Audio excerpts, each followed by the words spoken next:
all mental states necessarily have reference to content or a direction towards an object. And by object, I mean in the same way as we spoke about in ontology. For lack of a better word, this attitude or approach defines the characteristics of mind. It's an abstracted differentiator.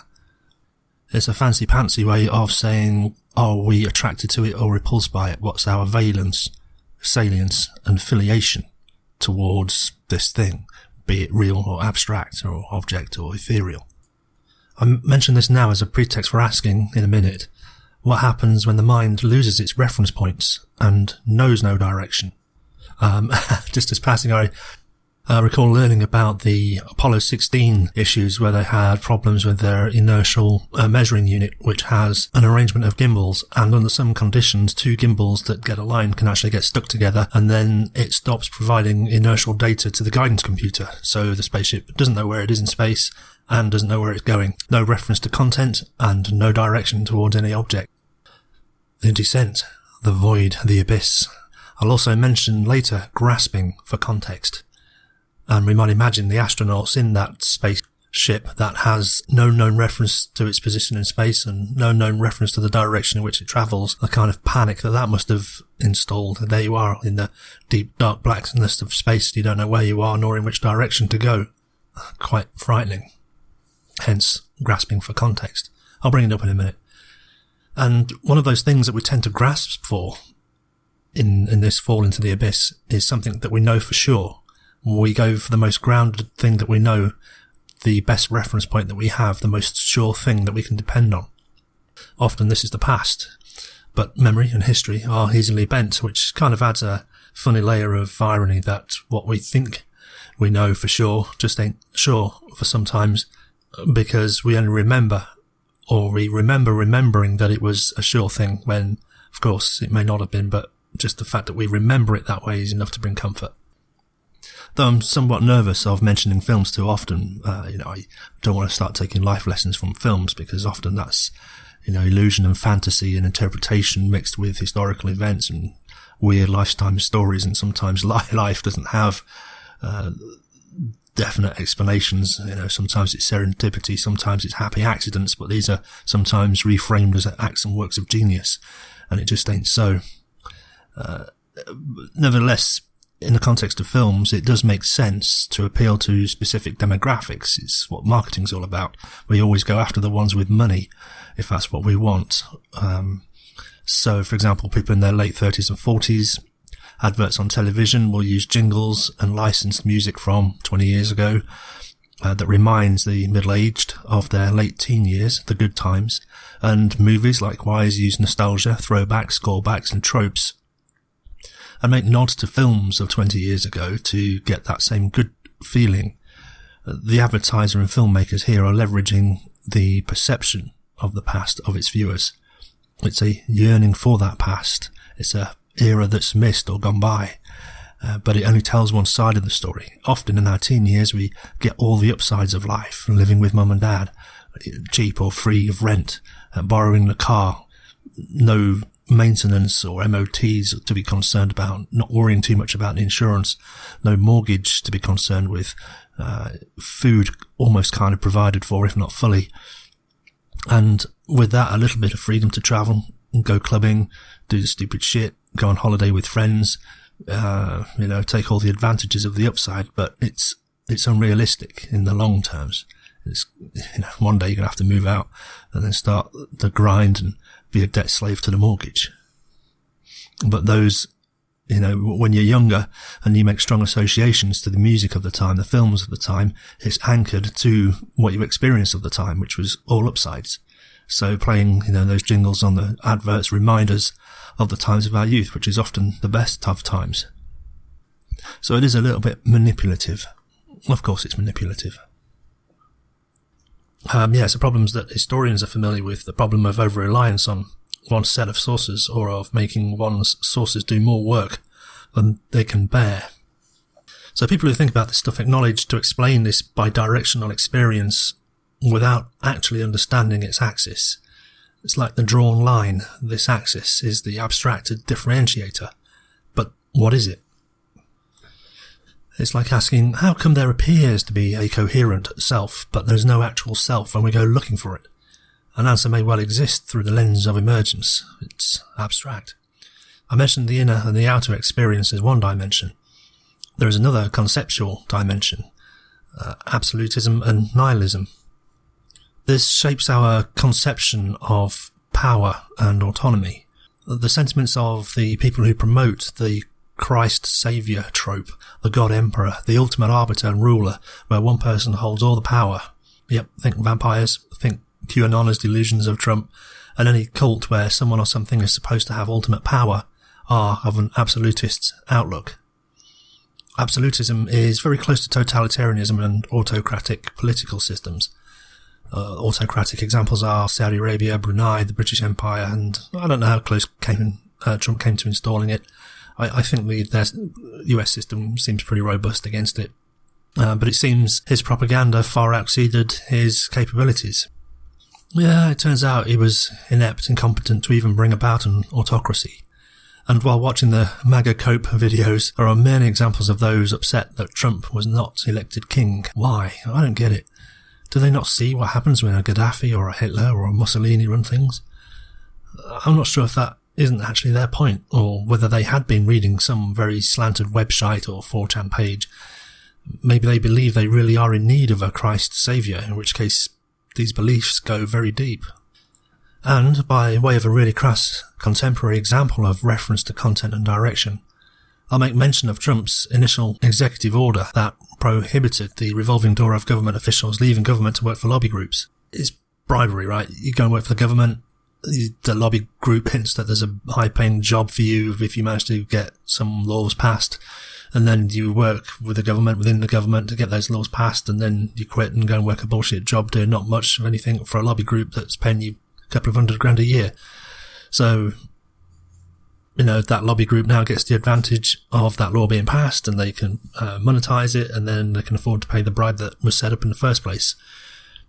Yeah, it's all very incestuous. Anyway, Trump early on in his term made an executive order that put a 5-year window on joining lobby groups from the government. Good thing, right? Prevents backdoor bribery. However, on his last day of his term, Trump rescinded it. So, now apart from the obviousness that by structure this would only have impacted people from the Obama term, when, Trump wrote that law on day one of his 4-year term, but it now frees Trump's administration and people in the Trump swamp to leave and find jobs in those lobby groups for which they've presumably been working, on the inside for. I mean, what else are these propagandist hacks going to do? So this is the point. I was reading on one of the Trump supporter sites, his fans were cheering him on for this. Asked why. The response was more or less, because the leftists are so upset by this, therefore it must be good. What might we conclude about the distinctions in the mind of someone who would say such a thing? It's purely aesthetics-based. They see someone upset or hear someone complaining and criticising about corruption and injustice and the inequality of it all. And in the framework of deriving pleasure in the suffering of others, the reward is getting to watch the suffering. And so, to perpetuate the situation, more of the same is encouraged.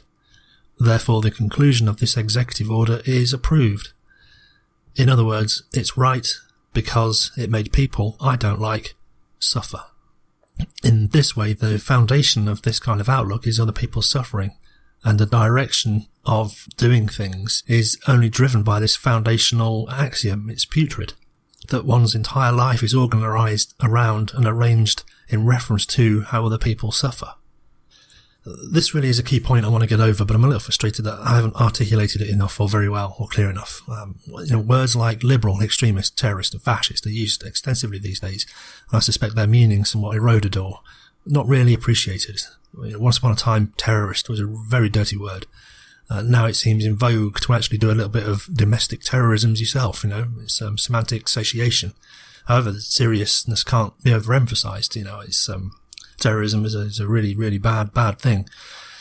And I've had online conversations with people who want to charge people with terrorism and call people terrorism that have done just a little bit of casual violence. Now, here's the thing, terrorism doesn't always include violence, but it certainly leverages the implied threat and fear of it, which actually makes it more effective than actually doing violence. But, I think embodied in the definition of terrorism is something about changing rules or changing the way of people's lives by using threats of violence. It's to get political ends met by violent means, which is just outright hypocrisy, because that's how governments work. Again, it comes back to establishing the government's monopoly on the use of violence. I think that's the term for it, isn't it? So this kind of behaviour we're talking about, where aesthetics are the limiting and full extent of one's perception of the world, in combination with hatred of anyone who sees it differently, whereby pain and suffering are then justified under this framework, defines a class of perception reaction, and in this case, a rather putrid one. So, for example, if people I don't like, or those for whom I have contempt, the weak, the ill, the poor, the other, then if they're suffering, then current policy must be the right one. It's like saying, well, poor people are poor because they're filthy poor people. Of course they deserve to be poor. Don't give them money so that they can be rich. God forbid. They have to get money and then they won't be poor. And then, well, yeah, obviously. Anyway, to someone who has this very limited repertoire of distinctions, this threat ushers in a world that they can't see. And I'm talking about the threat of change, the threat of new ways of doing things, the threat of getting rid of outdated, old-fashioned things that no longer serve. I would say that these kinds of people can't understand these changes. I've seen some batshit crazy things online. I just can't believe that people say that they're real. This is where I get unstuck, because it's just so ridiculous. It's so stupid that it has to be. I like to believe it's people being funny, but I've come to realise it's people being serious. But the overriding and theme throughout all of this is that these kinds of minds, these people, seem limited in their distinctions only in respect to the context of aesthetics. In other words, all they can see is all they can think about. Rational thought, logic, reason simply are not present in their mental repertoire, and they simply don't have the apparatus to use these things because they can't see them. I'm starting to do an about face. I used to think that people were smart and given half an opportunity and resources, they could solve most of their own problems, but my God, this election thing has really brought out the lunatics. The stupidity that's been written and displayed is astonishing, staggering. However, it's like these people have been coddled too much in the advantages of living in a privileged superpower, and now that they're having to work for their crust, they don't like it. So imagine, welcome to the real world. Imagine a world in which things are unrecognisable due to progressive changes, and imagine that it's a world that you can't see.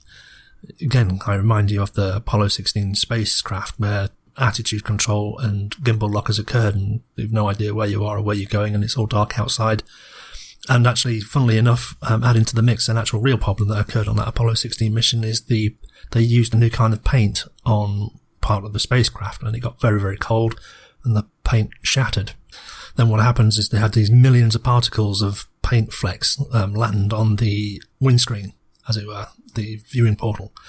And one of the things that they did, or needed to do, to realign the inertial measurement unit was to recalibrate it, and to do this you need 2 points of reference. See, going back to lines again, 1 point tells you where you are, and for a vector you need 2 points.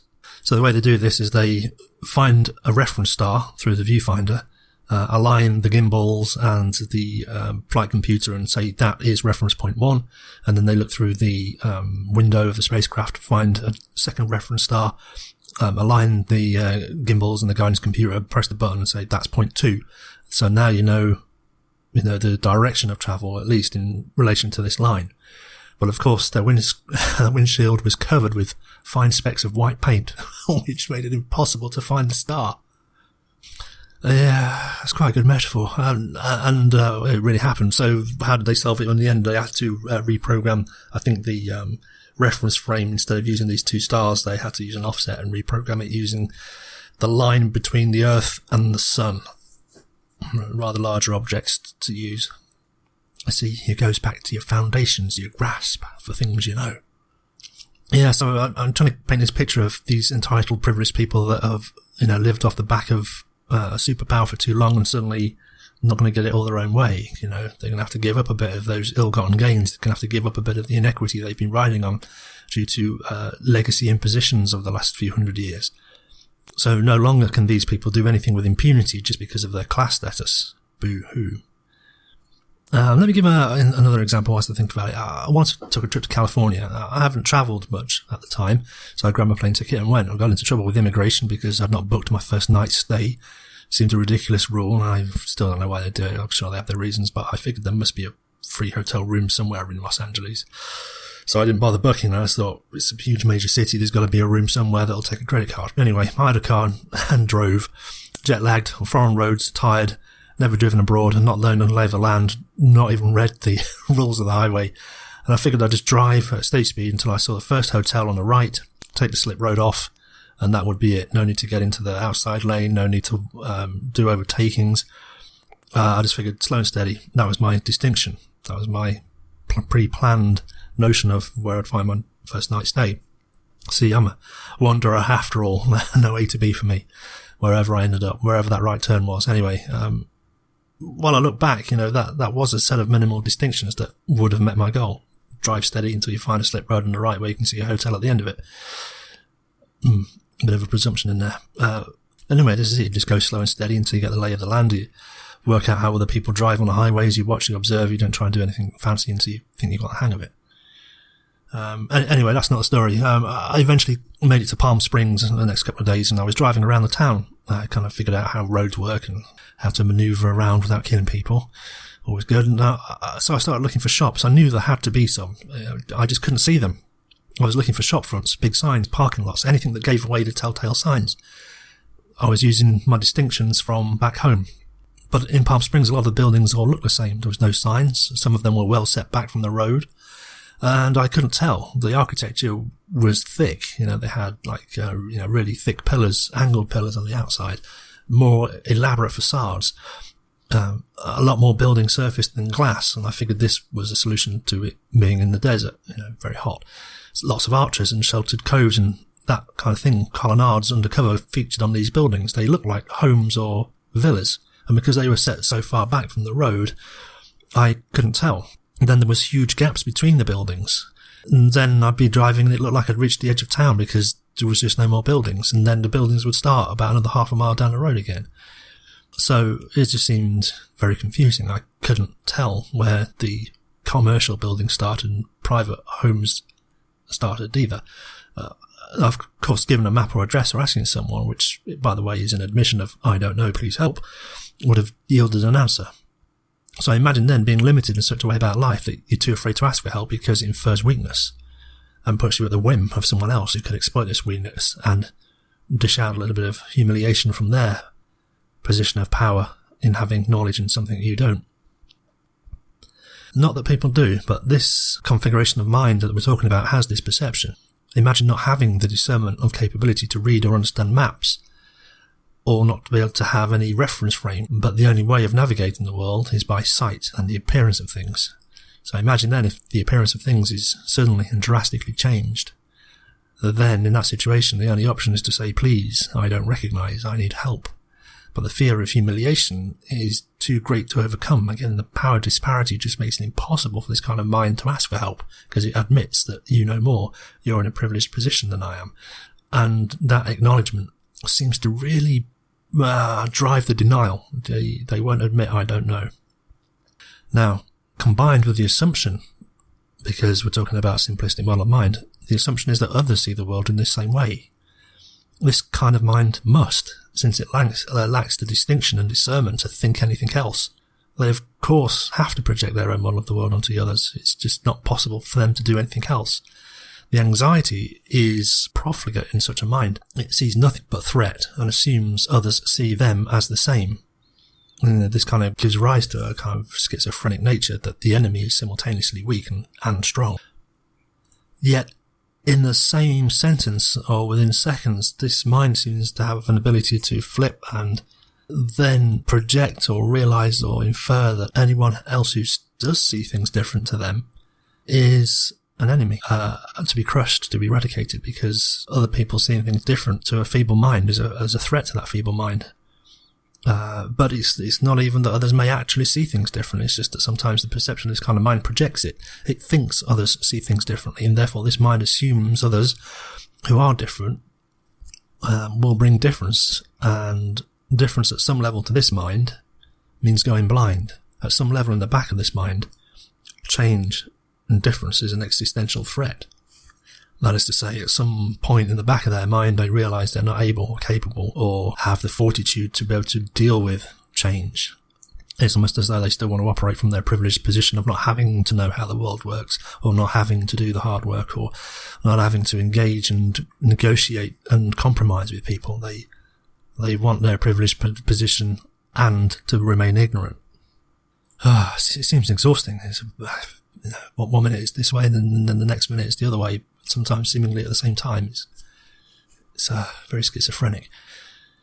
Anyway, in this regard, this threat is manifest as being caused by others, and therefore others are responsible, and it's others' fault that I've lost my privileged position because it's your fault, because you're the one who brought change, even though that change represents on the larger scale greater equity and better fairness in the world. It's not fair, it's all change, and I have to pay more taxes to make the world fairer. That's not fair, and it's all your fault. Yeah, I've had this confirmed by arguing with a few people over the interwebs, that I've been teasing the QAnoners, and they do say, they come back, I tease them, about their videos that have been removed due to YouTube's new policy in regard to election denial. And I said, I've noticed that some of your videos have been taken down. And they'll respond, yeah, because of people like you. And I think, well, what does that mean? And I actually thought what happened is these people had woken up and realised that they had led in part to spreading false information, misinformation, propaganda that led to those 5 deaths at the Capitol insurrection. I thought they'd come to their senses and taken down the videos. That's what I thought happened, but no, they are still in their delusion. What had happened is YouTube had actually stepped in and taken the videos down for them. So again, there seems this future notion that people who are a threat to this kind of mindset, the people who bring change and fairness, they seem to have an assumption that other people do this out of hatred for them. There's a very solipsistic view, very egocentric view of the world. It's like my friend, I think I said in another video, who wanted to sell his second-hand radio. And I offered him half brand new price because it was old and he'd had it a while. And he looked at me like I'd just done the most awful, putrid, grotesque crime against him. As though, he actually expected an offer higher than retail price because his ownership of it actually increased the value of the thing somehow. And the fact that I'd offered him what I thought was a fair price and at least less than retail, the flash of hatred I saw in his eyes, it's like, it was a personal affront to him. And this person was actually a friend, and I remembered him from primary school days, and we used to sit next to each other, close to each other in class, and it was really bizarre. When he had like homework assignments or tests, he would just copy the work, and it was as though he didn't realise that doing the work was for his own benefit. He, even as a child, had this attitude that, the teacher requires answers on a page. The purpose of doing this is to provide the answers on a page. It does not matter where the answers come from. It does not even matter, the concept of cheating. It wasn't in his head. The concept that he had to do the work wasn't in his head. It's just the teacher's asked to fill in the gaps. I'll fill in the gaps. It doesn't matter how or where from, just as long as the gaps are filled in. And the gaps being, simple mathematical questions or, complete the following sentence. It escaped him that it was for his own benefit, that it was part of a learning process. Really bizarre. I also remember another incident of this chap. In the UK, sometimes in primary schools, it seems as though sometimes it's a tradition, say around Christmas time, that some pupils used to bring in presents for the teacher. And I'm, now that I'm older, I realise actually this is parents trying to win favour by proxy. But there was 4 or 5 presents left on the teacher's desk, and I wasn't privy to this practice, so I just some presents on the teacher's desk. They must be for teacher. Someone's given teacher presents. That was my conclusion. And then we were all called to assembly, but this person stood by the teacher's desk, and he wouldn't leave. And it's like, no names, but come on, it's assembly time. You've got to go for assembly, and he wouldn't go. And so the teacher came and said, what's the fuss? And he said, well, I want to know who these presents are for. Like he thought one of them might be for him. Really weird. Yes, I later found out that his parents were really, really strict religious. Really bizarre. But they were also prim and proper as well. When a really good friend of mine that I used to see a lot lived next door to this person, and The person I'm talking about's parents would not let us call him by his abbreviated name. We had to call him by his full and proper name. Yeah, no flexibility. And actually, now that I think about that, that's another telling sign, when parents won't allow kind of friends and acquaintances of their child to call them by the nickname they've selected for them. I wonder if it's because they can't tell whether the nickname is a term of endearment or a kind of thinly disguised insult. And because they can't discern or detect, the anxiety is too much for them to bear, so they insist upon telling people what words they must use according to their model of the world that has no doubt about it. You will call him by his full name, and therefore there's no question or anxiety about why do other kids call my son or daughter this name? Where did that come from? Was it something they did? And is this, keeping up appearances, if my child is allowed to be called by this name, it's just not his name. The neighbours will talk. Yeah, it's all kind of makes sense now. And again, I get this notion, but extended to wild, exaggerated extremes, that these people that bring fairness to the world, or change, and that's the only way that they can see it because it's different to what it was, they don't actually have a perception that it's bringing equality or a fairer outcome, or lifting all ships. All they see is the change that is inconvenient for them. And this should be stopped, and whoever insists on bringing these changes should also be stopped, smothered, snuffed out. No right, no wrong, no evaluation. It's almost as though it's an on-off binary reaction. It's not a measured response. So the way, again, to paint a metaphor is, imagine you and I on safari, and we see a lion 200 yards out. Okay, at full speed, it could be here in 10 seconds, so we should perhaps be cautious and keep an eye on it, and perhaps maintain this distance and increase the level of our response the closer the threat gets. That is, as it starts to make its way towards us, perhaps we should take steps to withdraw ourselves. That's one thing. So we have a measured response to perceived risk. These people, the mindsets that I'm talking about, will actually get out of their binoculars. They'll look for lions at 700 yards out. The damn thing can't even see us. And then they'll get the rifle out, shoot the damn thing dead, and then, see, fucking pussy lion, didn't even see his weak-ass, limp, so-called king of the jungle. And then they'll blame the lion for being a dumbass for its own demise. See, it should have seen his weak-ass thing, so-called predator. And then they'll humiliate the creature by taking a picture with them stood over it and masturbating over its dead, warm corpse and laughing at it. Yeah, have you noticed how they're always smiling in those trophy photos? As though it's some great feat to use a high-powered rifle to kill something through telescopic scopes that can't even see you or smell you. Yeah, that real achievement, real hunter thing, real power, I suppose. Lame. Cringe. It's also worth pointing out that where someone is willing to use any and all means to reach their political ends, especially including violence, is, as we said, extremism, definition of terrorism. I've noticed as well some religions and cults even have cleaned the language and call this kind of activity theocratic warfare. It's religious terrorism by another name. Another example is by use of redefining words, and this is kind of all this is about, linguistics, semantics, the meaning of words, beliefs. So not so much semantic association here, but out and out reverse and doublethink. So for example, take the word lie, and let's redefine lie as to be telling false things passed off as truth is only a lie when the recipient is entitled to the truth. In other words, it's not lying to the police to give false information if you know they are not entitled to the truth. And how do you know who is and isn't entitled? Well, ask the local watchtower elder. In this scheme, it's not incongruent to maintain that anyone outside of the watchtower is not so entitled. Again, a control over information, a control over the actual facts, and you have a built-in ring fence that denies the truth to outsiders. This is thought control through linguistics. It's the dark side of linguistic programming. It's insidious because the deception works on two levels. First, it's the blind faith in the elder to make the distinction as to who is and who is not entitled to the truth. And second, if you really believe this new definition, then there is some plausible deniability. It's hard enough to show people have lied. You have to demonstrate that they knew what they said was false and that they said it with the intention to represent it as truth. So I'm not sure this defence of "I believed it was only a lie if someone was entitled to the truth" will hold up under legal scrutiny, but like the QAnoners who raided the Capitol, they will not know why they got 20 years for insurrection. They simply don't recognise the law as legitimate in this way. The law doesn't fit into an aesthetic framework. It's not something that can be seen. All that can be seen are the enemies and how much they are suffering, and if they're not suffering, then they bloody well need to be, because that means we're not doing our job.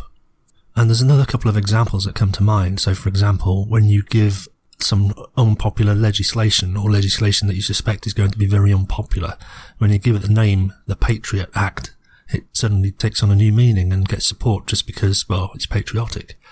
When people consider going outside of their own home as being in public, they extend that to mean that going inside someone else's home is also public because it's just outside of their own home.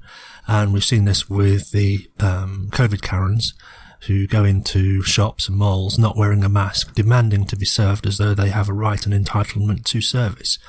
They claim they can't be asked to leave because they're in a public space. Well, no, it's a private space that the public happen to be present sometimes. I mean, I'm not even sure that legally you could call a person entering a premise for trade, a member of the public. I might suspect that they suddenly become transformed into the role of customer or prospect, which has different legal connotations. But this is the thing, the legalese and the definitions of words changes within the context. So sometimes these people find a convenient meaning that they'd like to drag into another context, but that's not the way it works. The meaning changes with context, not that you can enforce meaning by dragging a context one prefers. Again, I note that doing this is very solipsistic, very self-centered, very, the world revolves around me. So this seems to explain why so many took part. They simply lacked the apparatus to discern, and the danger amplified to deadly levels was when any means necessary is invoked. By the way, this is a core component of cults. Redefine language to control propaganda. Any means is justified, as long as it's in service of the organisation or the cult. This is seen in the QAnon cult. They get thirsty and all whipped up about mass arrests, about cleaning up the squad, about executing traitors. In this rush for death, they misunderstand the meaning of the word traitor to mean someone for which it looks like as though they broke ranks. The look of loyalty and devotion is miscategorized as being a traitor when said loyalty is apparently broken. So see how fast they turned on Pence when Pence didn't come through and derail the Biden win. It was not within Pence's power. He couldn't do it even if he wanted to, but it doesn't matter. In their eyes, Pence is a traitor. And only one thing happens to traitors, and it doesn't matter how the law defines traitor, nor the punishment for traitor, nor due process, nor does it matter about any of those things. No, they were already erecting the gallows. This is the danger of having a mobilized violent mob who have no discernment or understanding or even appreciation of things that can't be seen. Anyone in the administrative side of things, in the Watchtower cults, in the Scientology, or even in the Trump administration, or any kind of fascistic organisation where power is what it's all about, are fully aware that at any time, if they're even painted or hinted as no good, or even slightly traitorous or disloyal, even in the smallest of faux pas, and the leader makes a point of mentioning this to the main mob, then the pitchforks will be coming after them, regardless of right, wrong, legal, or whether they even did that thing. An extreme prejudice will be involved. Stochastic terrorism, this is it. It's not just that people think they'll lose their jobs necessarily if they're disloyal to the leader. It's that they fear the leader invoking stochastic terrorism against them with the apparatus of propaganda. All they need to do is get on Fox News and say, so-and-so, very disappointed in them. They couldn't do what the people wanted. This person's a traitor, and I hate to see violence against them, but it'd be nice to see someone do something about it. Wink, wink. It's not that people choose to be like this, I don't think. It's a perception of mind. It's a capability of mind, developed or stunted by poor education or indoctrination to a very limited and impoverished worldview, such as hardline religion, other indoctrinations, or suboptimal upbringing, or radicalized pathways. All these things, the end result, the mental outlook, I call fascist. Some have commented it is a mental disease. I'm not sure that pathology could be. However, it seems to describe what it is. It's not a label for a person. It describes the symptoms, the behaviours, the outlook, the conceptual framework and responses. It's an embodiment. Okie dokie, since I made the point about the coalition of the privileged interests, I should add in a couple of things.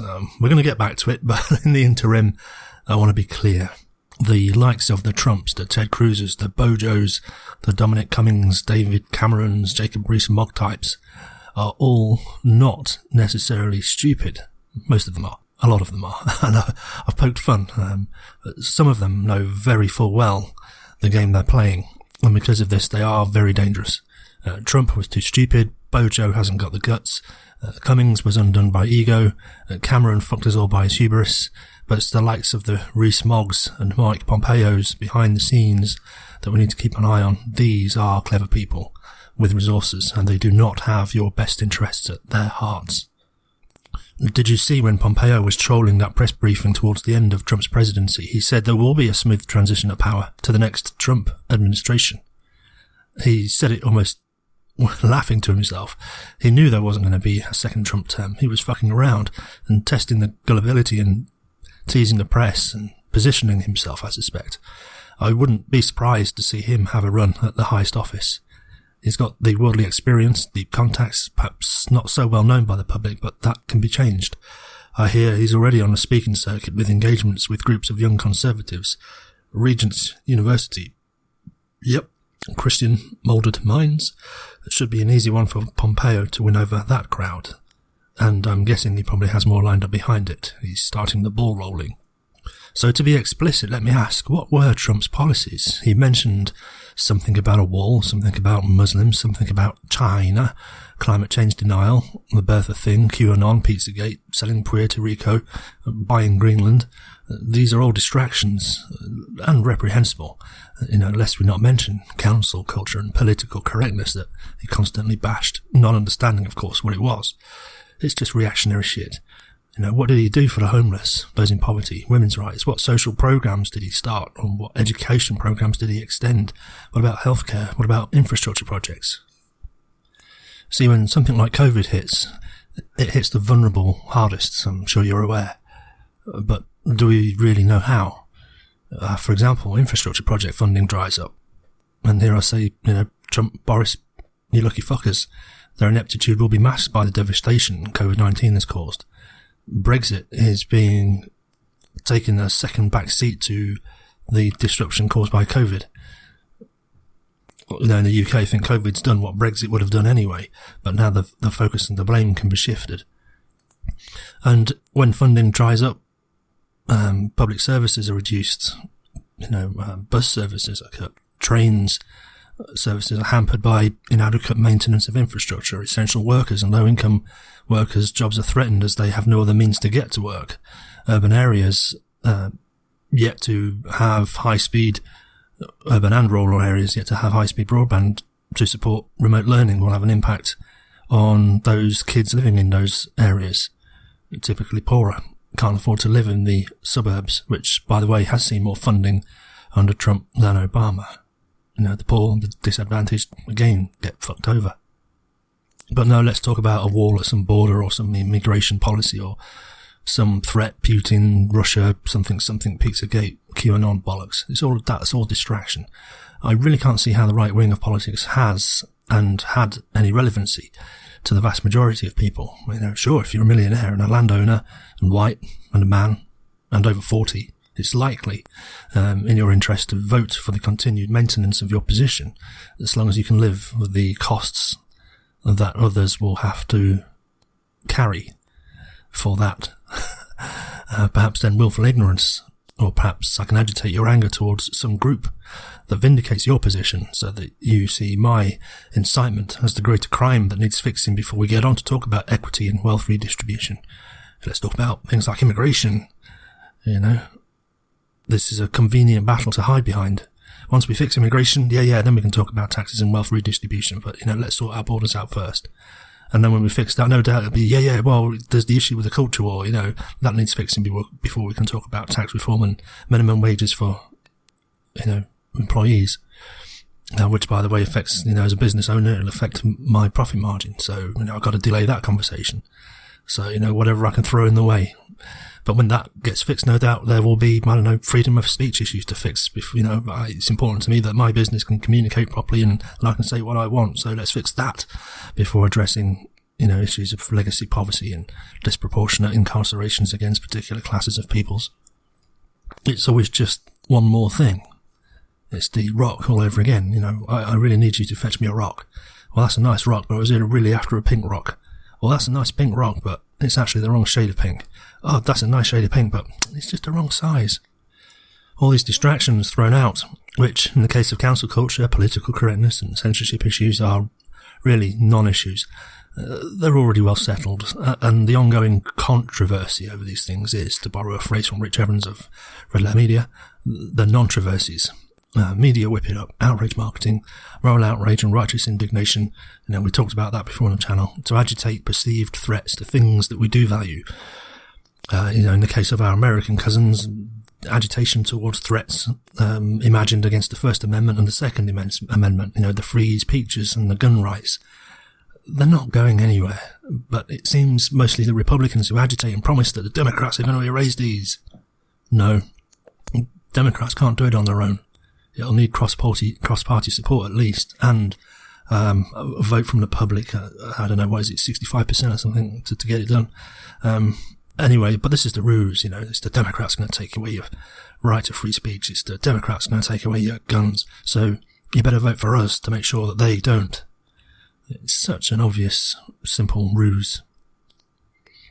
So while people, it seems, get riled up by gun rights, by the way, instruments for which there is only one purpose, at the same time, the Republicans make the case that it's about safety and security.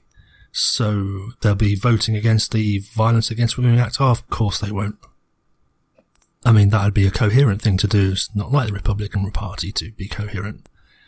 Oh, and I suppose they'll vote for the minimum working wage. Oh, of course they won't. Of course they didn't. Why do you think that is? How can voting for working people to not have minimum wage is to the benefit of people for whom they are supposedly in government? And no, trickle-down economics is another one of those manipulated capitulations. It's just another rock. Let's try this economics, Reaganomics. Let's try libertarian economics. Let's try laissez-faire economics. Let's try trickle-down. All these things that they think up are for their benefit. It's just the same old thing with a different name, but they insist that we let them give it a try. It's just another shape, just another colour of rock. Let's try this thing, or this latest theory, or our models show that. But these think tanks, the Ian Duncan Smith one that came up with the idea that poverty is caused by lack of discipline and alcohol and drug abuse. It's like, no mate, those are the effects of poverty. They're not the cause, and to get that backwards, you have to be disingenuous. That you just can't be that stupid. So with all these new things that they want to try, there might be perhaps an auxiliary benefit to some of the people, but just enough to get the vote, to get them in power, but not too much, but just enough. Of course it's for them. They seem to hold the position that public office is an approval, personally, a validation of them as individuals, and thus the reward is due from that office in terms of things like the advantages of having certain information, front-running trades in a pandemic, insider informations, or providing security and military contractors through family connections, or sending government contracts to friends and family to use the excuse of medical emergencies to bypass the normal tendering processes, which is supposed to be at least seen to be a fair way of awarding contracts. No doubt there will be some benefit along the line of throwing their friends these lucrative contracts. Hoodwinked again and again, we seem to keep voting against our interests. Our belief systems are abused, and we can understand only that which we have distinctions to be able to see, and nuance to effect, a mapping of these relational interactions, cause and effect, the constant conjunction. But we are so often steered by what things appear to be. Cause and effect is one thing that's pretty tricky to get a handle on. Much easier is correlation, and here great abuses can occur. It's the appearance of things being linked, or the appearance of things being a cause to something else that isn't so. There's a website, I think it's called Spurious Correlations or something. You can go on there, you can have a look, and it tracks lots of data and then it finds correlation between trends. So it can find correlations between the number of poisonous spider bites in Australia and the amount of cheese sold in the UK. There's no causal relation there, but the charts of the incidents are remarkably correlated. And so, for example, it may just so happen to be that crime goes up, and that's correlated to a sudden influx of immigrants. And that'll be played up in the press for all it's worth. Doesn't mean to say that one caused the other. And this is what I found of the right wing especially. They orchestrate things to play in our fears. So there's one that's been highlighted recently in America, where a certain set of just lunatic right-wing nutjobs that just got no idea about things. It's just really frustrating. I've asked information about how many immigrants have been vaccinated. And you know how this is going to get played out. Whichever way they win. It's kind of like a Schrodinger's box kind of thing. Whichever way the wind blows will create a narrative. So if it turns out that there's a high number of immigrants that have been vaccinated, it's going to be told in the press as, look, Americans who haven't had their shot yet. The Biden administration is looking after immigrants before looking after its American people. Why is it that these Muslims and these immigrants and people from Mexico are given priority with their medical needs over our domestic Americans? Or if it turns out that the level of vaccines in the immigrant population is very low, it's going to be, see, the Biden administration, they're intent on spreading disease by letting these immigrants mingle with the population, and they've brought these diseases from elsewhere. And the Biden administration has been lax in medical assurances by not vaccinating these people, putting your lives at risk. It's just shitty. It's just crap. And so this is what I'm saying. It's one thing to be aware of like a causal link between people being vaccinated and a decrease in spreading of disease. It's another to see the intent behind the people who are making these claims. But we're only getting one side of the story. We only ever hear one or the other. We don't hear both. And this goes back to the great stock scam I've mentioned a couple of times on the channel. You know, don't do this. But if you start with 1 million people in your mailing database and you email half of them, say next week the stock market's going up, and email the other half, next week the stock market's going down, and then whichever way the stock market goes, supposing it goes down, and then you throw away the first half of the list because they've seen you make an incorrect prediction, but the second half have noticed, the stock market did go down, and I did get that email last week saying about that. And then you repeat the process. So you split that 500,000 into 250, repeat. And after 8 iterations, I don't know, whatever it is, about 1,000 people have seen you correctly predict the stock market for 10 weeks in a row. And at that point, you ask them to invest some money with you. I don't know, maybe it's only $1,000 each, but there's a cool million. Don't do that. It's really shitty. So in the case of this kind of stock swindle, it presents something in the opposite of what it actually is. It makes it look like that we've been brilliant stock predictors, but it's actually the opposite that's true. And what things actually are is quite often opposite of what they appear to be. It's interesting stuff. I'm going to park that for now, but, it's... it's not conspiratorial. I'll go into it eventually. It's not only what it is, or what it isn't, but it's how it interplays with each other, and the result of that interplay that's probably more important. So we have to start with situational awareness, which I mentioned before. We have to be able to reliably infer things, and then we have to trace back actions from those inferences to intent, and to be able to read intent, and then to be able to put that in the context perhaps of cause and effect from history. Who else did this in a similar situation in the past? What happened? What was the result of it? And then, was that good or bad? And then, was that their intent all along? So to see the games of propaganda and the effects of things like social contextual amplifiers, it's a developed skill. It's not something we're all born to do. It's not something, seeing the deceit upon the deceit and the subterfuge and the propaganda, seeing through it all. It's hard because it's so many layers thick. I call it social contextual amplifiers. I don't even know if that's the name, but the example is, we all have that one weird friend, the nudist. Cool, whatever. People do. And if we haven't got that friend and we've got the other friend who's the Buddhist, hey man, cool, you do you. But none of us have that friend, the nudist Buddhist. It's just too weird. And we socially start to distance from people who formerly were friends that are now nudist Buddhists. It's just a bit weird. And this is the game of politics. It's to steer your current belief stack against you. It manipulates decisions based on these kind of contextual amplifiers that are inherent in the labels that we assign to things. So, one category, one categorization, one label, for it to be useful in a manipulation endeavor, it has to carry more than one semantic field. It has to have lots packed into there, into one of these kind of social contextual amplifiers.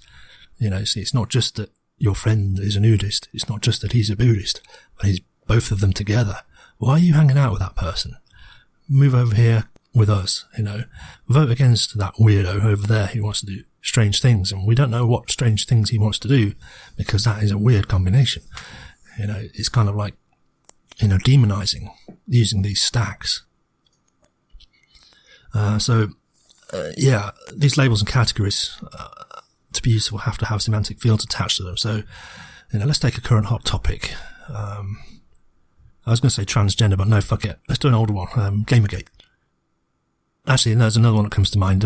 Remember that cringe? That cringe as fuck. That very, very cringe Rudy Giuliani interview where he was reciting his vile golfing story about looking up a young woman golfer's skirts as though that was something to be proud of.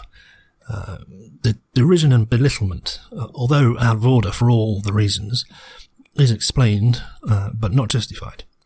So, here we have a woman, contemptible to start with, I know, doing a sport. Yeah, why isn't she in the kitchen? A highly paid and traditionally man's sport, good grief, golf, and she's doing it better than a lot of men. Triple threat. And this woman has the audacity not to be attracted to Rudy, some 40 years her senior. Holy shit, she has sexual autonomy too? That's quadruple threat. The inferred comment that Rudy made about her bending all the way over to take her shots also has a wicked implication. He mentioned that the press went crazy over this. Whether they did or didn't, I don't know. It implies, though, that instead of, being seen as a professional sportswoman at the highest level, instead, she becomes an object of men leering at her, and she knows full well what she's doing. The implication is that she's been manipulative through sexuality, and therefore, in the minds of men like Rudy, a justification is made to treat all women as manipulators and liars. It's the only way that they can win, So now it's, we've got this stack of, women being out on the golf course doing their own thing, being good at sports, especially in a traditionally male field. They somehow are objectified whilst doing this, and they do it deliberately because it's the only way that they can win, because there's just no other explanation possible that makes sense that a woman can be better at something than a man, therefore she has to somehow be a fraud or a manipulator or a liar. It's just impossible otherwise. And so there's this demonized stack that's created. And, the derision, the denigration of this stack is greater than the sum of the parts. It's like I say, it's not bad, it's bad enough, kind of using the, idea, not saying that nudism is bad, but, it's bad enough they're a nudist, bad enough that they're a Buddhist, but together, fucking hell. I don't know whether I mentioned it before, but it seems the modus operandi of colonials to orchestrate situations whereby continual microaggressions are made to incite a reaction from an inferior force. And then when inferior force has no recourse but just gets pissed off with a constant nagging and antagonization and teasing and small petty bullying, over years and years of this, eventually there'll be a reaction provoked, and then there'll be a reaction to that reaction where the antagonizer sees in their mind that they're now justified in obliterating the inferior force because, well, they started it. They reacted to us. Yeah, mate, this is the cannibal Holocaust thing that I made mention of, where Diodato noticed that the news became focused on a spectacle rather than about what's actually going on. And the whole point of the Cannibal Holocaust film was that the film crew that went out there had a preconceived idea of what they wanted, but they found out that the locals were not savages, that they weren't really cannibals, but they orchestrated it. They set fire to their houses and their huts and, destroyed their food so that the only thing left to eat, to survive, was. And then they only filmed their reaction to them having their houses burnt down. They only filmed the violence in defense of their own home, and they only filmed their reaction towards being forced into desperate situations. But the original context was missing, so it just made them look like out-of-hand, deranged, psychopathic, murdering savages, which is not what they were at all. It's just that they filmed the contrived reaction. This is a dangerous mindset to have, of course, and I've noticed that in the manosphere and the incels and far-right shitbaggery, it's this world where it's assumed that women are users of men, that they are manipulators and liars and whores, and this somehow justifies as a convenient position that, therefore, it's okay to enact revenge or justice or punishment or training upon women because that's what they need. That is to say, a woman being independent is seen as manipulative or threatening, and therefore is a threat to be met, and like any other threat, to be met with violence or imposition. They have to know their place.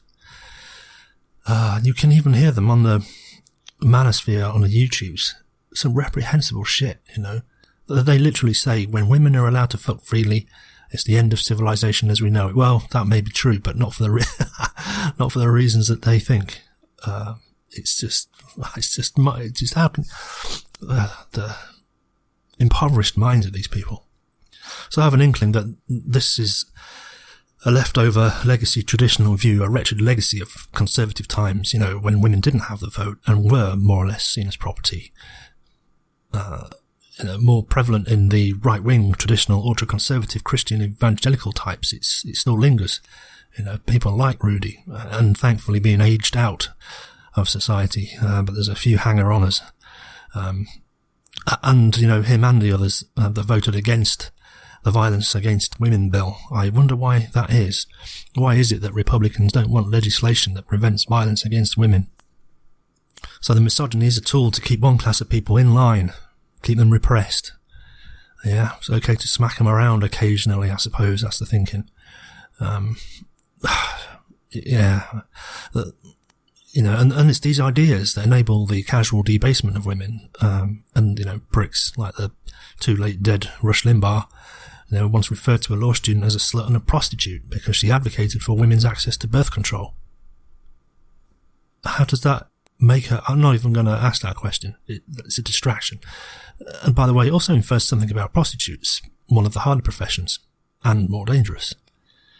Even, again, it comes back to this anxiety about allowing women to have autonomy over their own bodies. It's fucking remarkable. And again, so these are the tiles that I was referring to in the previous hour. We put people on tiles, and then we can move the tiles to kind of maneuver the meaning and maneuver the valence and salience and affiliation of people. So we can say, you have these attributes, therefore you're in this group. Yeah, you're in that group. And then we can work to say, this group is actually a pretty disgusting and vile, horrible group. It does nasty, horrible things. And anyone in this group must therefore be nasty and horrible. Why are you in that group? Why did you choose to be in that group? What? No, it's your idea. And that's how it works. But we can also stack these tiles. Not just a prostitute, which, by the way, has the pre-programmed negative connotations, but also a slut, which also is shaming women for doing things that are, I presume, natural and enjoyable. But, women aren't allowed that because, I don't know. Not just a female golfer, but one in a short skirt who manipulates to win, because it's the only way women can win. The Nynxes. Oh, yeah, God, and the wet-ass pussy thing, the fallout over that again. Now, don't get me wrong, there's lots to be said about that. It is actually an interesting discussion to be had. Partly because of the meta message in the video, it's very clever. But again, I think missed by a lot of people. They are paying attention to the overt sexuality, the aesthetics of the video, the look and the lyrics at a syntactical level rather than a semantic level. It's the cannibal holocaust thing all over again. People have missed the meaning of the film and just gone to the aesthetics, and just like Cannibal Holocaust, where the director was arrested because people thought the film was real. No, it's a parody. It's a parody of people believing the spectacle, and you've arrested me for making a parody of people believing the spectacle. How ironic. Exactly the same with that Cardi B wet-ass pussy video. These are the points she is making. And people are outraged by the aesthetics, which is the point. That, yes, these things Well, I didn't want to do an in-depth analysis of the video. I might mention it a bit later, but it is a clever meta-commentary. But superficially, the reaction here is again, because these women expressing themselves and using their sexuality, and I suspect, as I mentioned, like the Diodato films, they're probably laughing their asses off at the petty reactionary bullshit. Obviously, the song is for adults, so think like one. Consume it with an adult mind. It's not made for kids. But the reactions that have made the headlines are those of children. It's childlike thinking, and it reveals the limited set of distinctions through which the analysis of this world is being made. So much so, in fact, that there is even commentary that exaggerates the stereotypes of Islam to the point of saying that maybe the Muslims have a point about modesty. But, 2 minutes ago, these same people that make these comments thought that Islam was the greatest threat to Western society, and here they are now, rather to defend something that they held in such contempt than allow women to express themselves in the way that they see fit to. It's crazy. And I suspect because of these historical notions, legacy of bygone days when women were property. Well, I say bygone days, clearly it's still here. It's so ingrained that some women are the ones advocating for their imagined Islamic practices to be enforced to ensure the modesty is protected. The layers of projection are so thick, it's hard to unwind it all. It's the same small group, it seems, that you can find on BitChute and white supremacist forums. They've done much to distance themselves from other women. Instead of rallying support and comradeship, they separate and call other women bitches and sluts and prostitutes like Limbaugh did. I might suggest that they themselves are so afraid of being labelled such things because they know how damaging it is, that they distance themselves and put down other women, throw them under the bus, make them an example, and kick down again on the marginalised, so that they can relatively float to the top. It's the same old shameful grift. Apathetic, uncaring, no interest in justice, no interest in right or wrong, incapable almost of moral distinctions, just in it for self, at the cost of anyone and everyone else. As some commenters have mentioned, if America is destroyed by wet-ass pussy, then America wasn't deserving to survive. There's that simultaneous strong and weak thing again, except in this case, it's actually empty rhetoric, it's just bollocks. But, again, it's all the conservative types have, empty rhetoric to stir up your fears. Listen to this crap. Any words about it. They call this great. They say this is fabulous, that this is the stuff that children should be aspiring towards. So at the same time, Tucker, that we have kids that are not learning hard academics anymore in school, right? Forget about mathematics and science. You can trust the science and trust Dr. Fauci, but you have these kids learning about critical race theory. They're learning that they should aspire to people like Cardi B. That you see that fundamentally we are seeing the destruction of American values, American principles. Well, that was pretty disingenuous. Nobody says that children aren't being taught hard sciences. And what's wrong with teaching critical race theory? What? Reveals too much of history? Yeah, I wonder why that's a bad thing. And again, a little pop at science. The thing about science is you don't need to trust it. It can be verified. That's the beauty of it. If you don't believe it, you can go and check it yourself. You can question it. The facts and evidence alone prop it up. It doesn't matter whether you trust it or not. It's a shortcut often, because we pay experts to do it for us. Saves us doing it. But please do go on. Tell us what we're supposed to be afraid of. You see that fundamentally we are seeing the destruction of American values, American principles, and it's terrifying. I think parents should be terrified. That's right, terrified of women on stage performing in a way that they've chosen to do so. Though again, I do have criticisms about, is this what it's really come to? Is this the only options left for women? Yeah, it's not great, but hats off to Cardi B. She's doing a thing, working within the system. But I would like to add, it's perhaps not something to live up to in the sense that music industry, there's a 1 in a million chance that someone will be able to follow in Cardi B's footsteps and get to that level of success in that endeavour. But what I would rather hope is that Cardi B is asked a question, and I would hope that people who aspire to be like Cardi B answer the question and actually move things forwards, not just do that again. In other words, not necessarily aspire to be Cardi B, but inspired to be, or to contribute, or to do something beyond, further, in advancement of what Cardi B's kind of started. That this is the direction that our society is heading towards. And again, we are weakening America. That's really what we should be talking about.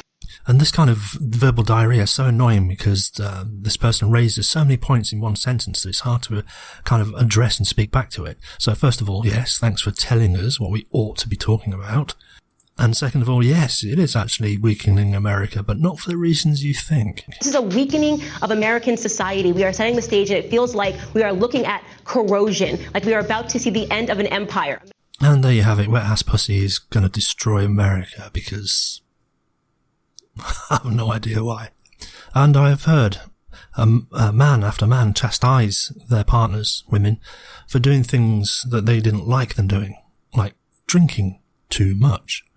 I don't know where that level is, and who is the final arbiter on what too much is, but apparently these men somehow knew. Apparently, the women concerned should be aware, because everyone will think them a lush if they drink too much. And on one particular occasion I remember from years ago, there was a female friend of mine, her husband made such a comment, just as we were leaving the rather nice bar, I must add. However, it turns out she, the woman concerned, was the only one with presence of mind to take the car keys off of somebody who had just got in a car, clearly drunk, and was about to go driving. So yeah, I mean, clearly out of her mind. Oh, and the guy, yeah, it was a guy getting into the car to drive because, of course, it was. It's just, but this is it, no one else felt able to tell this guy he was not fit to drive. But of course, it's okay to tell a woman she's not fit to drink.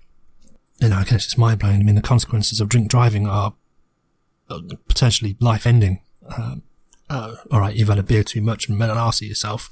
Who hasn't? I mean, come on.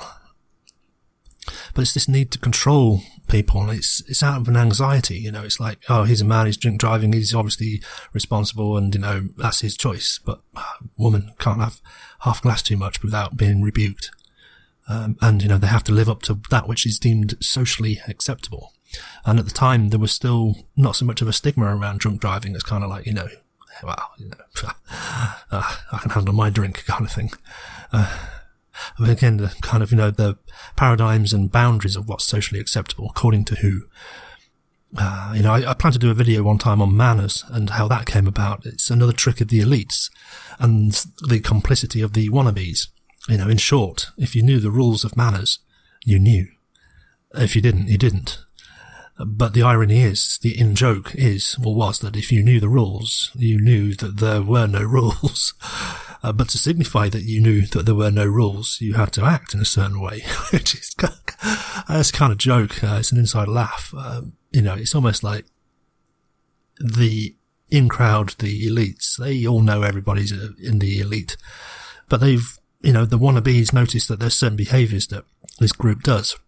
So they try to fake it by acting like them, but elites know who you are, and they know everyone else, and they know who is and isn't. And so it must amuse them so much to watch the wannabes trying to affect their behaviour. And I can imagine they start to get quite, is it mischievous or mischievous? I can't remember which way around that was pronounced. And doing certain behaviours to see how much will be picked up on and repeated, much like I think how Pompeo was having a laugh at that press briefing where he said, yes, the next administration will be smoothly transitioned to, because of course it'll be Trump. He's having a bit of a laugh to see who will play along with that, to make a note of who repeats that without question, so that perhaps in the future he can call upon the services of that news organisation to perpetuate other stuff that he needs putting out there without question. It was a clever move. However, as things move on, manners did become something useful, a largely agreed upon protocol for interacting and showing good faith, such that social awkwardness and a potential embarrassment is avoided, such that more fruitful discussions and agreements can be talked about without undue or accidental blunders that cause offence.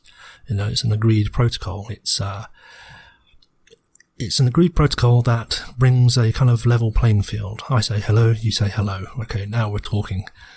Rather than you have to do some funny ceremony before the king before you're even allowed into the throne room to talk about things. It's, we accept a certain protocol. And it's interesting. I used to do games, immersive games and business games.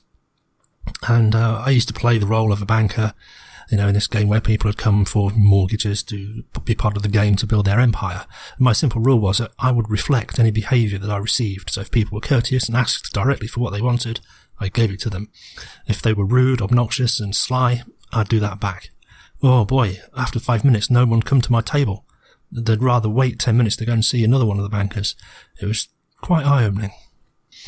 But, this kind of knowing like is extended, of course. It's not just behaviour, but it's the right clothes, it's the right wristwatch, it's the right address in Belgravia or St. John's, it's the right school that the children go to, it's the right college, and it's the right set of connections, and, selecting for the pedigree mum and dad, and this act alone will get you far, but alas, it's not under your control. Attitudes, perceptions, and what to think and how to think, if left to the default, someone else will soon fill that void with manipulative, coercive, filthy propaganda, such as women are sluts, can't be trusted, blacks are unclean, Jews are not to be trusted either, immigrants want our jobs and to steal our women.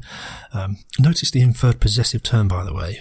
Poor people have only themselves to blame, poverty is due to a lack of discipline and alcohol abuse, and chavs. I think we already mentioned them, but I've got a bit of an audio coming up on chavs. And, these attitudes linger to the detriment of society as a whole. It sets people against each other.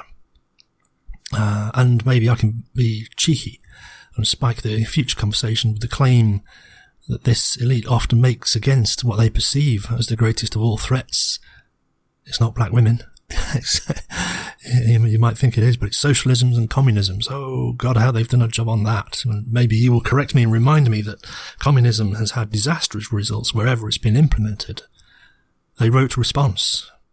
I suppose you might also tell me that all women are manipulative and sluts and not to be trusted either. And perhaps you can see where this conversation is going. But for now, I'll let it sit with this question. Is this something you know to be true through empirical analysis? Or are you taking the elites that control the education system, the financial systems and the legislature at their word? Brave. I'd like to re-emphasize one of the telltale signs of fascisms. It's that the leadership considers the enemy simultaneously strong and weak. This is, of course, incoherent, which is another telltale sign of the fascisms. Incoherent policy, appeasing or pandering just to get a vote, and then 2 minutes later saying that was wrong and it's now this, to appease and pander to a different group to get some more votes. It's no coherent policy. It's just whatever gets power. Whoever will align with us in this moment to get more power. And then once we got more power, we can fuck off those who don't matter anymore. So it's an example. It's this selecting the bogeyman or the object of manipulation and then kind of saying, oh, watch out. This is the biggest threat to us and you need us to protect you from it. It's like saying you should be terrified, or parents should be terrified of this thing because I don't like it. But they don't say that. They try to mobilize support and agitation by telling people what to be frightened of. But it's really them that don't like it.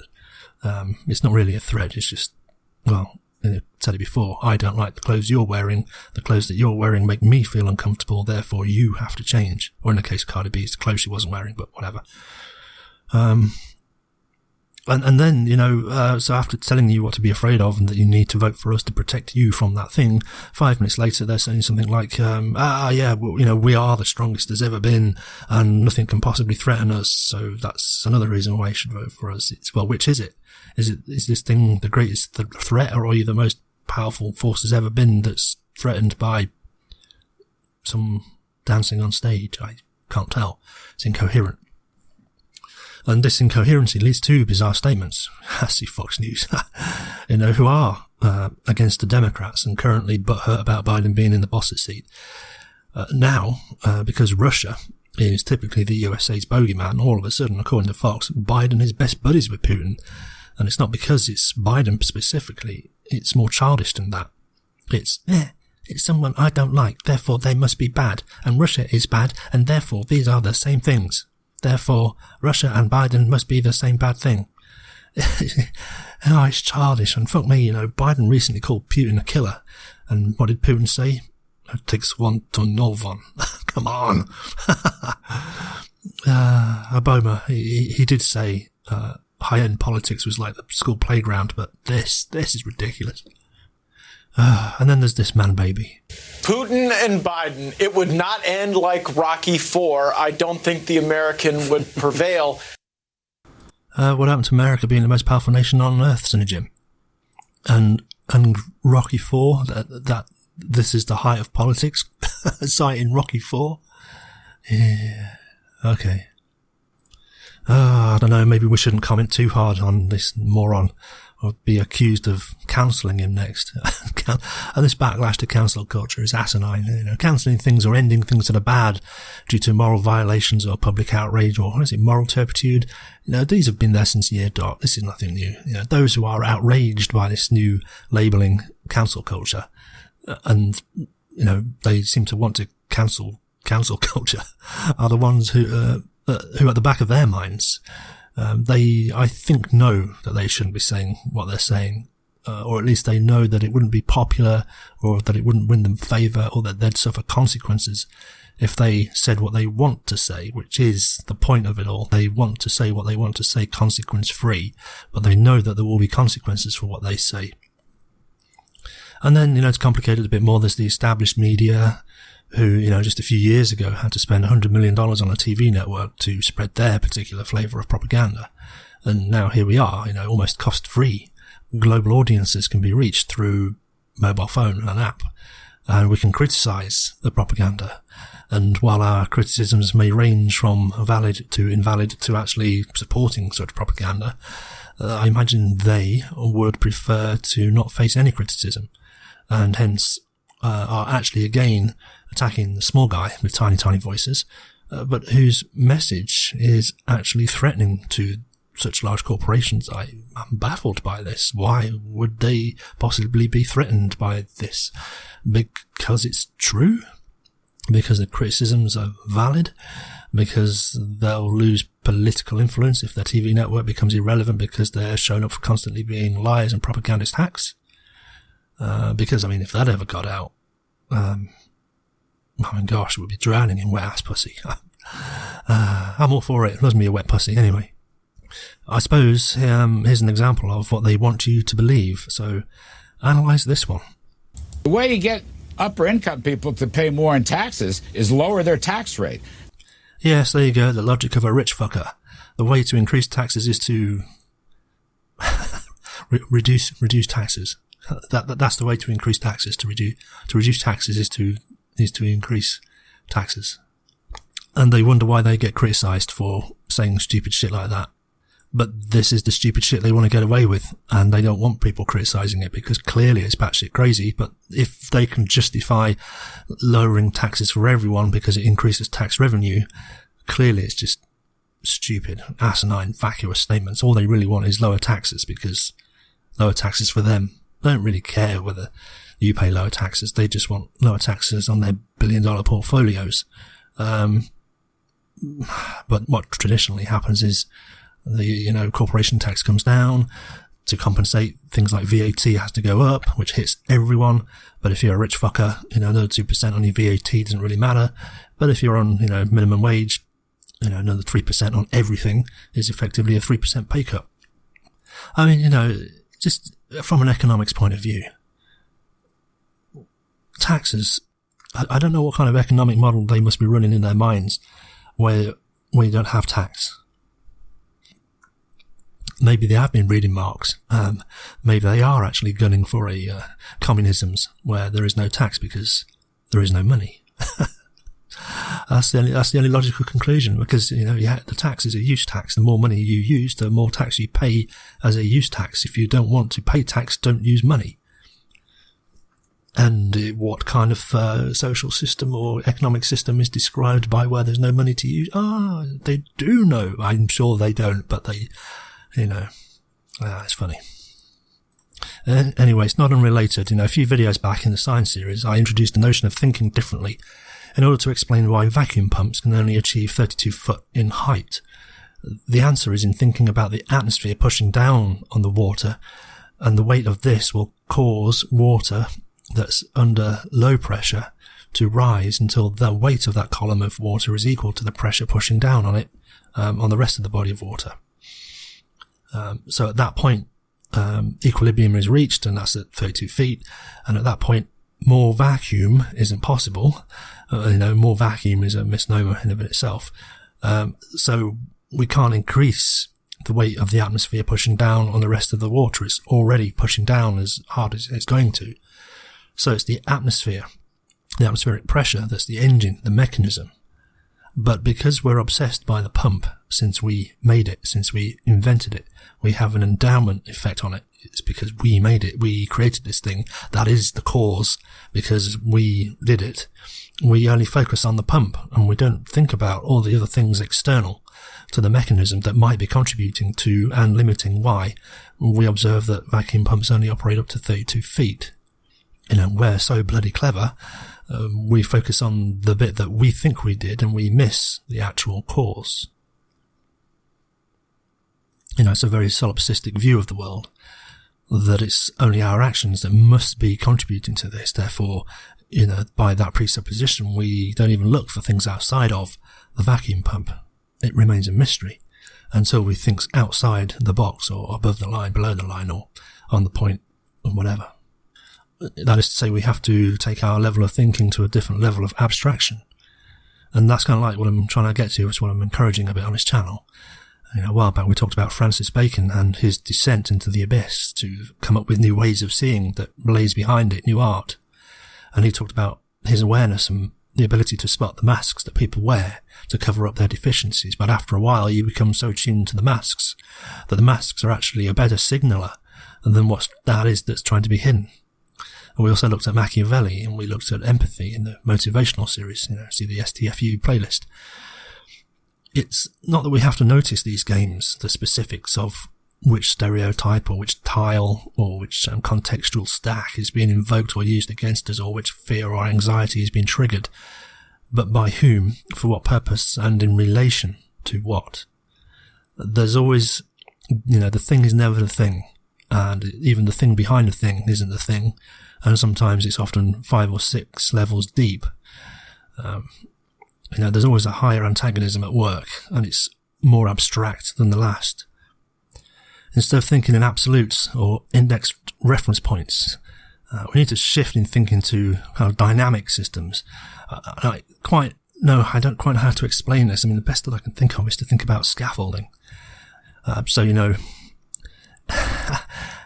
Imagine, scaffolding holding up a building. So on the top of it, you've got a lintel, and on top of the lintel, all the bricks and the mass of the building.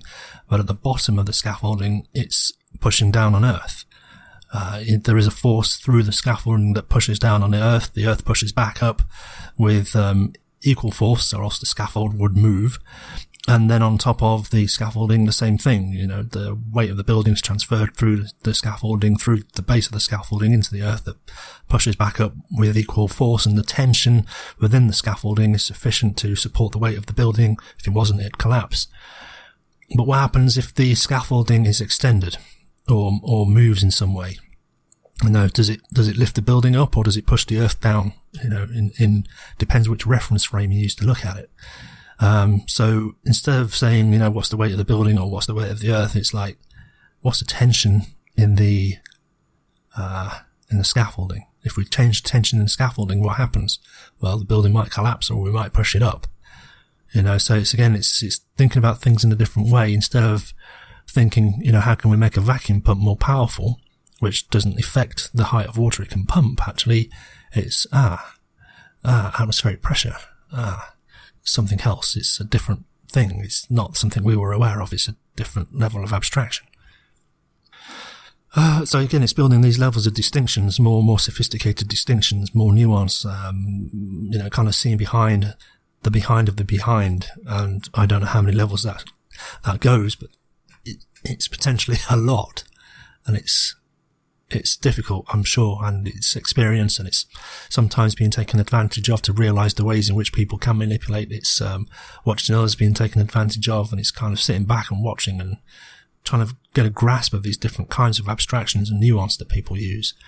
That said, though, there are, or it seems to be, a large proportion of people who want to be lied to. I had always assumed that people sought the truth and wanted to believe things that are true and to reject or to believe as little things that are not true. Epistemicism, as it's called. It turns out it's not just copium, but also denial that helps people get by. Sadly, millions of people. Copium and denial are more comforting than reality. I have sympathy and empathy for that. Imagine a scenario where life is so shit, you take a drug with euphoric effect. Why wouldn't you? Millions do. For some, this is weed. For others, it's Peruvian flake, crack, meth, Mr. Brownstone, whatever. And for many others, it's religion. It took me a while to see it. It's a combination of things. For some, life is complicated and, to them kind of beyond their capacity for thinking and reasoning about it. For whatever reason, no judgment. Sometimes life is complicated. Sometimes there is no right answer. And the need to resolve that ambivalence is high for some people. They need the black and white. They need the reduction. They need the simplicity. It's the way they're wired. And for some external authority to give good and strong guidance, it's invaluable to them. It enables them to function. Otherwise, they just couldn't make a decision. For others, it seems to be a sense of community, to belong to a tribe or flock, to use the vernacular, that they have to be at least seen to do behaviour roughly as the flock expects. Way back, we did our Boyd simulation. A few simple rules create the flock that seems to have an emergent mind of its own that feeds back into itself. And then for others, there's the need for hope. And in this, the congregation almost insists that they are lied to. Like some congregations are, they predicted Trump would get a second term and people really wanted it. And now they're still insisting that Trump is president. It's just that a few things need to be cleared out before he can rightfully reclaim his throne. And the date keeps getting pushed back, and then it never happens, and then it's this excuse, and then it's pushed back again, and then another excuse, and it's constantly pushed back. It's a way for people to cope. It's telling them a story, a narrative that brings comfort, but it's a lie. It's a putrid state of affairs. How desperate, how bad can life be that you demand to be lied to in this way, to normalise absurdities, and by normalising the absurd, things are made relatively okay. It's just so sad. Take a true believer, a real fundamentalist Christian type, just because I like picking on Christians, believes in heaven and hell, the full shebang, really believes it. Believes that life on earth is a gift from God, but asks, why is it so shit then? Why am I in poverty? Did God wish this for me? Did he? And maybe then they'll resolve that by saying, well, no, of course God didn't wish poverty and harm and suffering on people. It's the evil and tyranny and perversion of men and greed that's brought this about, that's forced them to work 50 hours a week for a poverty wage. And then along comes the preacher or their pastor, whatever, and tells them, you know what? God created us to be workers. This at least provides face saving. Through their faith, they can say, oh, well, if God did actually, after all, say that we were destined to work, well, at least I can get behind that lie and it saves me face. Okay, sure, I'm supposed to be a worker. Okay, I'll accept that. And then the preacher tells them work is actually a gift from God. Oh, well, okay, I ought to be thankful for the job then, at least, I suppose. And this cognitive easing makes it now okay that, well, they're not an exploited worker anymore, but a shining example of God's work of creation. And they can go proudly into their boss's office on Monday and say, smite me with another pay cut and I shall not complain because I'm on a mission from God and I'm here doing his bidding as the worker. Okay, extreme example. But it's the cognitive easing through lies that annoys me, and it's the flock that wants it. They want to be lied to make their lives worth living. It's sad and wretched, and that this is their best solution. In the same way, I look at the kind of pop bands and the manufactured boy bands and the manufactured girl bands. Why is it the girl bands that have to take the clothes off? Why is that that's their pathway? Because, I have to ask the question. It's the same with sports, isn't it? Why has sports been titillated? Why is it that the women's wear the short shorts and the crop tops? Why does that have to be done to make sports? Is sports not appealing without that? Then the question is, well, yeah, I think we're realising some truths about the kind of ingrained, institutionalised ideas about what's desirable. The kind of programming from a very young age kind of installs that in us. It kind of starts with you want this car? Well, have a look at this woman, kind of, the implied implication. kind of makes that attachment, and it's just pervasive and ends up everywhere. Yeah, so, religion has been said is the opium of whatever.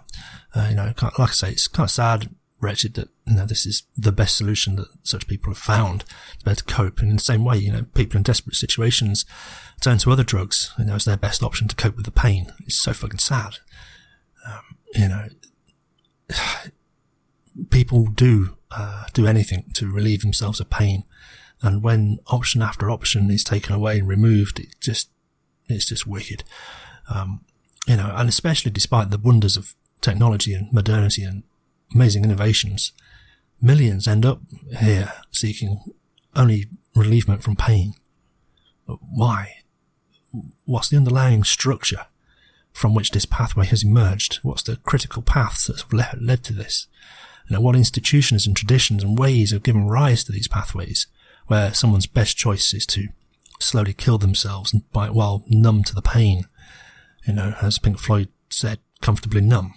It's no way to live. It's just grey goo. Neither up nor down. Emotions are killed. And hope is a torture of being betwixt and between. Normally our limited time is our enemy and much anxiety over it. But here in this situation, the length of time is a amplifier of the torture. It's just shitty. Yet the preacher lies some more. I was listening to one talk recently. He says, work would be great if it didn't wear down the body. Work would be great if there was no regulation to limit it. Work would be great if it didn't strain relationships. See, he does know work is not great. I noticed, by the way, by his absence, he failed to make mention of shitty pay. What he's basically asking, rather conveniently, is for the flock to imagine or pretend or accept these things as inevitable here on earth and to put up with it until heaven. Then, in heaven, you can work without it wearing down the body. We can work without regulation, and you can work and have wonderful relationships too. He's trying to minimize the downside effects, trying to trivialize them and push them into the next life, kicking the issues to the afterlife. He's putting the responsibility and onus on you to suck it up. It distracts from the actual question that's important. Why is it this way? Why are we not paid our worth? Why do we have to work long hours of body-destroying, soul-destroying, relationship-corrupting long hours just for a slice of bread? In other words, never mind all that. Never mind you're being stolen from. Just endure it. Just put up with it. Just don't worry about it. Just get through it to the afterlife and it'll all be good. And, by the way, the more you suffer here on earth, the greater your heavenly rewards. What a load of old bollocks. Oh, and by the way, make sure you tithe so that the good preacher can lie to you next week.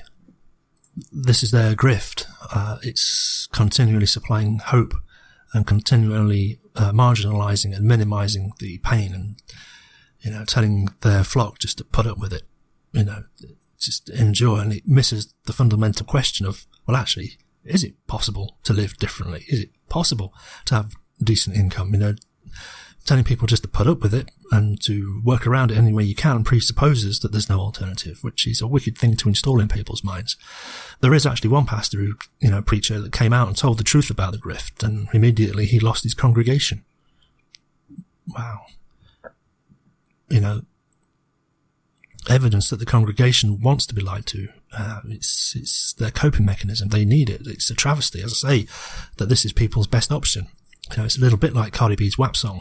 That sure, yeah, we can be your hoes if that's our best option, if it's what you want, if it's really the way things are, if it's what's going to be, sure. But because, the institutions and attitudes and prevailing outlook have all but compelled it, reduced other options, turned us into sluts and hoes, that if this is really what you want, then someone's going to have to get their credit card out and pay. And it is going to be expensive. You are going to pay through the nose for this. And it's going to be something that actually you can't afford. The cost isn't just money, but there's a cost to the very degradation of society itself. But, if that's what you really want, We're not going to be appeased by being lied to, by being convinced that, taking clothes off is empowering for women. We shall give you the hose you want, but it's going to be ruinous for all. But if that's what you really want, why should we lie back and take it? We ain't cleaning up your mess no more, I think is the message. This is the warning that Cardi B is issuing. If women are continually objectified and treated as free labour and the backbone upon which abuses are absorbed, then, at least Cardi B seems to be saying, it's going to be on our terms and it's going to cost you everything. It's going to destroy everything. Are you really, really sure? Are you really sure that's what you want? It's up to you. Change your ways. Create different options. Otherwise, we're all going to be degraded by this. It's up to you. But idiots on fake news, Fox News, whatever, say this message is outrageous because, secretly I suspect they know the empowerment of women is a threat, that they're not going to take the crap anymore as a threat. So Fox News and the conservative pundits, they use all the usual beatdowns and do exactly this thing that they complain about. Cancelling Cardi B, but then complaining about cancel culture. They're lying to themselves to make their lives okay. This is the manosphere all over again. And to give a clue as to where we're going, firstly, there is an inference that the men of the manosphere feel that they can't compete with women, for example, and therefore have to hobble them, using the old tried and tested methods. While insidious, there is an even more nefarious assumption in there that it's a competition at all. On top of this, is the hero-saviour trope that a man's value is only achieved through these actions of, Rocky IV, to quote that lunatic, the lone hero myth.